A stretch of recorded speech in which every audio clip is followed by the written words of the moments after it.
आहे मंगलमय महाप्रभु ठाकुरे हे बाबा धवळेश्वराय नमो नमः। दीपं यदि परं ब्रह्म दीपं यदि जनार्दनः दीपाहरतु मे पापो पूजा दीप नमस्तुते। बाबा धवळेश्वर महाप्रभु संसार सुखी रखंतु। आज शुभ मंगलवार रे समस्त श्रद्धालु भक्त मानकर मंगल करंतु। समस्त श्रद्धालु भक्त मानक आश्रीपद करंतु। मनस्कामना पूर्ण करंतु। कर्म क्षेत्र उन्नति करंतु। ग्रहरिष्ठ खंडन करंतु। जगतर मंगल करंतु। विश्वर कल्याण करंतु। आपणकर नाम प्रकाश करंतु। सेवकर डाक श्रवण करंतु।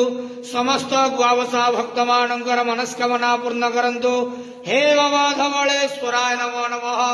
संसार सुखी रखंतु आनंद जवार हरि बोलो। आज शुभ मंगलवार रे समस्त श्रद्धालु भक्त मानकर मंगल करंतु आनंद जवार हरि बोलो।